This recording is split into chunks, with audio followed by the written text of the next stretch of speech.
Kansas City Chiefs defeat the San Francisco 49ers in overtime, 25-22. What a weird thing for all those Super Bowl boxes.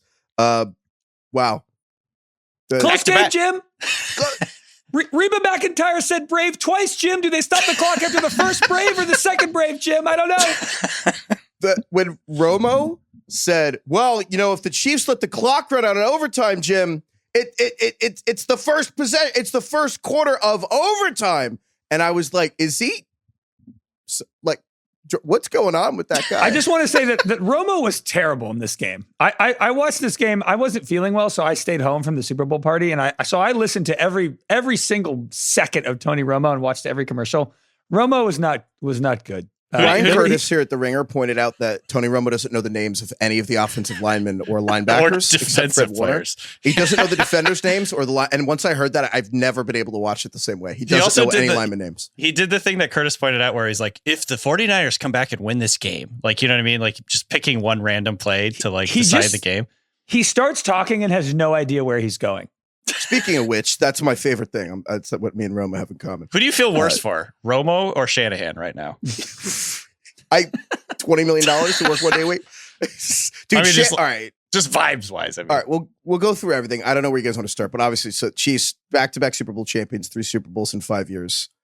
There's so much to get to. Yeah. I don't know. Where do you guys want to start? We can start with the Chiefs. We can start with the Shanahan sadness, or just like what your actual instant reactions just with this I game. feel like we have to start with, we went back and forth. Heifetz, you went back and forth with us so much. DK and I were adamant that we wanted to bet Mahomes because he's Mahomes, and that when push comes to shove, we just want Mahomes at the end of the game.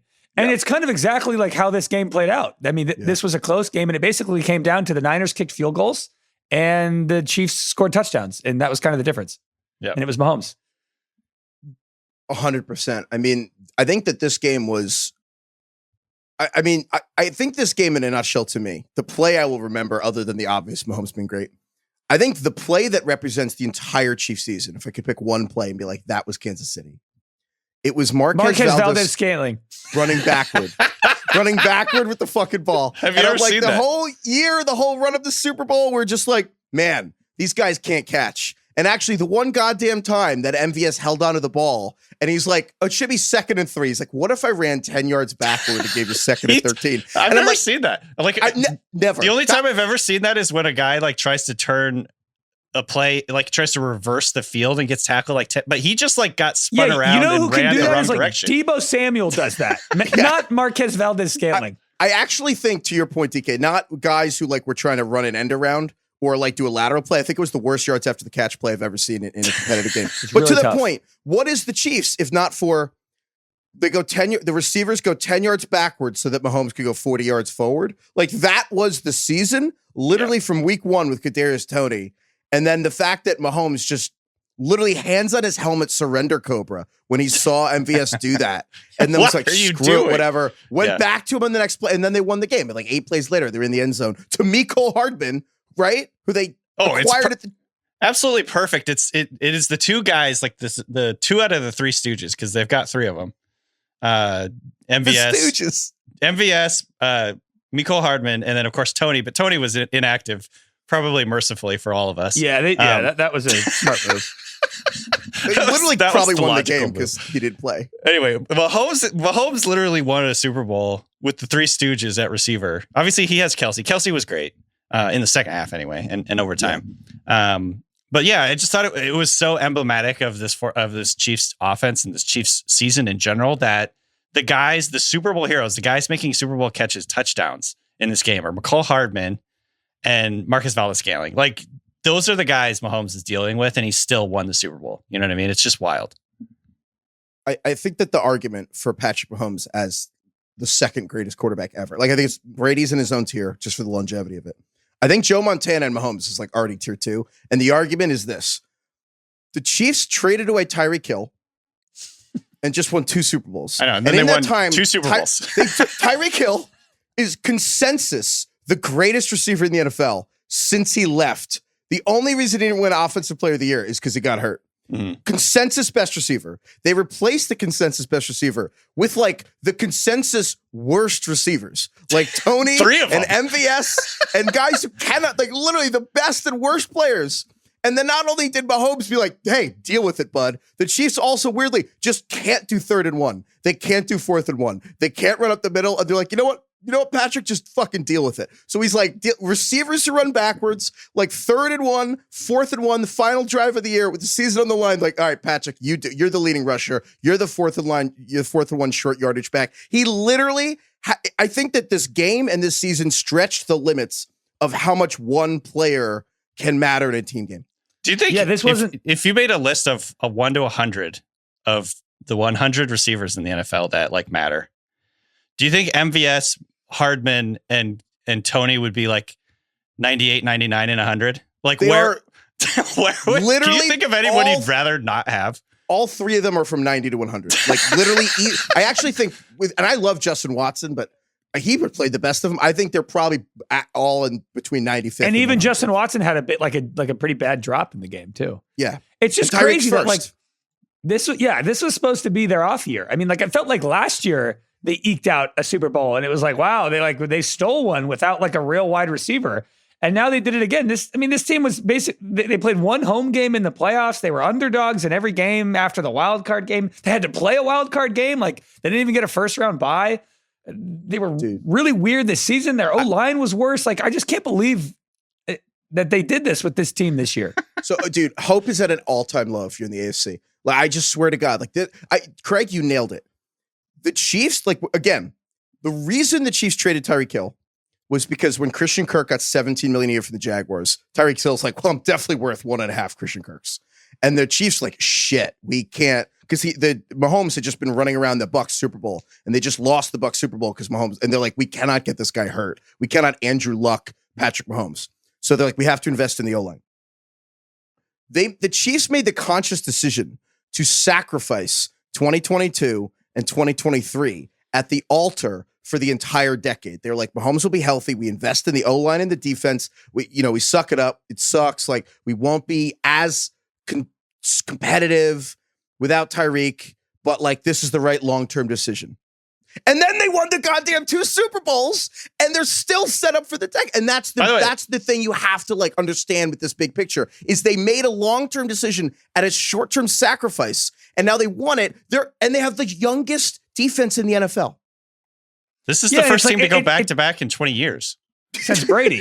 It's not like they have any offensive players they need to like give huge contracts to. There's nobody. Like, who do you even want to pay? Dude, Rasheed Rice is a rookie.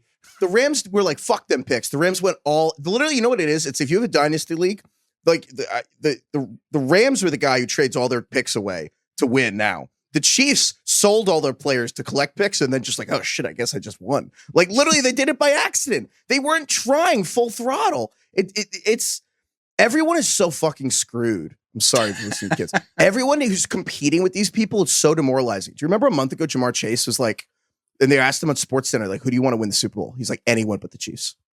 Mm-hmm. Yeah. And that's one of the teams that's beaten the Chiefs. If you're Herbert and the Chargers, if you're like Lamar and the Ravens, Josh Allen and the Bills, like Shanahan, these are all just characters in Mahomes' story. It's like Jordan, it's like Brady. It's like, this is insane.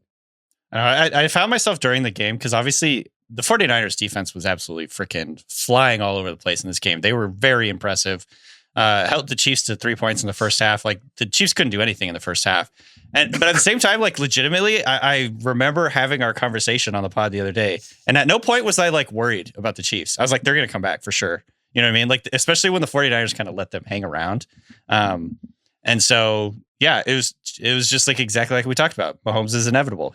Craig, he's inevitable. Sitting there laughing. What are you laughing about? Nothing. I saw something on Twitter. What was the tweet? What was the tweet? Somebody responded to my tweet about Travis Kelce and Taylor Swift driving home from Vegas, and I posted the photo of Dustin Hoffman and the girl from The Graduate. What do we do now? Like we have to hang out?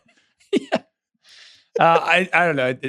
It's not. It doesn't matter. It's a stupid comment, but it's making me laugh. I will say, if you're Kelce, well, 2 things on this, but I will say, dude, Travis Kelce like beat his brother in the Super Bowl 12 months ago, and then started dating the most famous woman alive. and then just won another Super Bowl. It's pretty good year. Good It's like year. what's Also- that's the crazy award of the rewatchables. Like not just Apex Mountain, but this is the plaque year. Yeah, well, Hall of Fame plaque. Also, like, man, the humility that Jason Kelce must possess to be able to still like Travis Kelce is remarkable. Like, I don't like when my brother like gets picked over me, playing pickup basketball in the backyard, like by my dad or something. Like, let alone date the most famous woman in the world, beat me in the Super Bowl, and then win another Super Bowl right after that. He's Come wearing Chiefs gear at the game. Yeah. All time. Did you good see brother. Kelsey's speech when he was like, "Viva Las Vegas"? And it's You know hard what to they're miss, talking about. And then Taylor Swift, like, did you see Swift get the ick? I know. Yeah, I was talking to Craig about this before the show, Heifetz. I was like, do you think she was embarrassed or proud of him when he sang the entire chorus to Viva He said Las it like Vegas? 5 times. No, dude.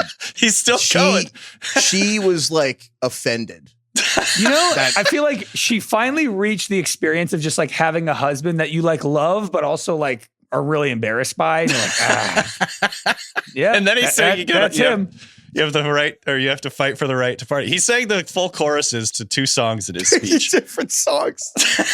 Yeah, oh my God. But no, there's so much, but I think it's amazing how the outcome, especially in a game that goes to overtime, is just kind of erases so many things that otherwise would be stories. But I think that the overall, they really went out of their way to be like, the Chiefs are a dynasty. I'm like, I know. I don't know why they wanted to say that so much. But the thing that is, to me, very Patriots-like, and it's not necessarily, I think Mahomes, DK, you nailed this about Tom Brady, that he had the Alexander the Great quality, that everyone with him is like, yeah, we can't die. Yeah. And the other team feels it too. And that's like the biggest part is like the other team is like there's an intimidation factor. It happens even at the highest levels. You know what I mean?